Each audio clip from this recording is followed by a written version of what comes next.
All right, guys, we are on section 10.10. Please make sure you've read pages 398 through 401 before continuing with the video. We are continuing with probability, now looking at multiple events. Events are said to be independent when they do not affect each other's probability of occurring. For independent events, the probabilities are multiplied. So let's look at example 10.10a on page 398. So in this example, we have 3 green marbles, 2 red marbles, and 1 blue marble. When 2 marbles are taken from the container at random, what is the probability of selecting 1 red marble and 1 green marble when the first is replaced before the second is removed? Round to the nearest hundredth. So I went ahead and wrote out that we have 3 green, 2 red, and 1 blue for a total of 6 marbles. So the first thing we need to look at is what is the probability of pulling a red marble? So because there are 2 red marbles, the probability of getting a red marble is 2 out of 6. So what's really important to note in this problem is that after we pull the first marble, it's put back into the jar. So that means that our second probability, the total is still out of 6. And they want to know what is the probability of getting a green marble on the second try. So the probability for green is going to be 3 out of 6. So you're simply going to multiply these two together. So we can also reduce these fractions before we multiply. So we would have 1/3 times 1/2, which equals 1/6. So then you're going to convert that to a decimal place. You may use your calculators, and we find out that the probability of pulling a red marble and then a green marble is 0.17. A dependent event is an event whose probability is affected by the occurrence of a previous event. The probability of a second event occurring after the first event without replacement is called conditional probability. Let's look at example 10.10b on page 399. So our marbles stay the same. We have 3 green, 2 red, 1 blue for a total of 6. So this time it's a little different because we are not replacing the first marble chosen. The question is asking, what is the probability of selecting both red marbles when the first is not replaced before the second is removed? All right, so the first thing we need to do is again figure out the probability of red, which is still 2 out of 6. I have 6 marbles total and 2 red, so 2 out of 6 for red marbles. Now the difference is because I am not replacing the first marble after it's picked, my total is going to change. So I already took 1 marble out, so my total is going to change to 5 marbles. Again, I did not put the first marble back, so there are only 5 left to choose from. It also wants to know the probability of choosing both red, so we need to make sure that we take 1 away from the red, because if we already chose 1, there's only 1 red left. So that gives us a chance of 1 out of 5 for the second red marble. So again, you're just going to reduce your fraction. So this is going to be 1/3 times 1/5, which equals 1/15.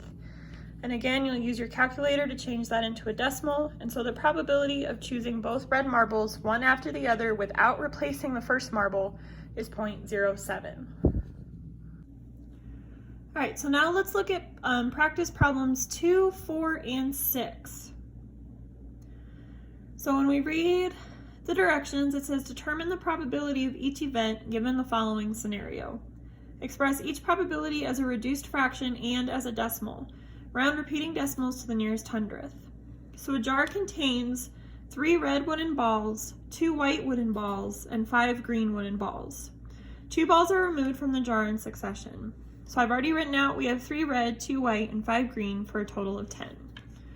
So problem number 2 says a white ball is removed and replaced before a green ball is removed. So we need to find the probability of a white ball being chosen. So because I have 2 white out of 10 total, the probability of white being chosen is 2 out of 10. So we need to make sure we pay attention to what the questions are saying. So in this question, the first ball is placed back in the jar before the second ball is removed. So my total is still going to be 10 because I put the ball back. So then it wants to know what's the probability of a green ball being chosen, which is 5 out of 10. So we simply multiply, and this equals 10 out of 100, which when you reduce would be 1/10, which equals 0.1 as a decimal. So the probability of a white ball being removed and then a green ball being removed after the white one is replaced is 0.1. All right, now let's do number 4. one white ball is removed without replacement before another white ball is removed. So again, we're going to start off with the probability of a white ball being chosen, which is 2 out of 10. So this time it's important to note that we are not putting the first ball back, so our total is going to change to 9. And we've already chosen one white, so that total is going to change to 1.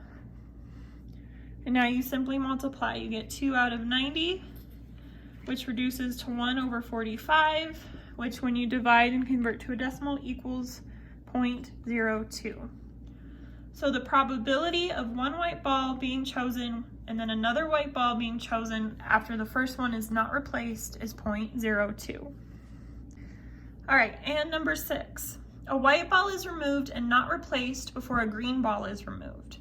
So again, we're going to start off with the probability of a white ball being chosen, which is 2 out of 10. Again, the first one is not being replaced, so our total is going to change to 9. But now it wants green, which is going to be 5 out of 9. So again, do the multiplication, which is going to equal 10 out of 90, which reduces to 1/9, which when you divide and convert to a decimal, it equals 0.11. All right, guys, we have come to the end of the video for section 10.10. Your homework is practice 10.10, 1 through 5 odd, and review 10.10, 1 through 8 odd on pages 401 and 402. Please let me know if you have any questions or need help with anything.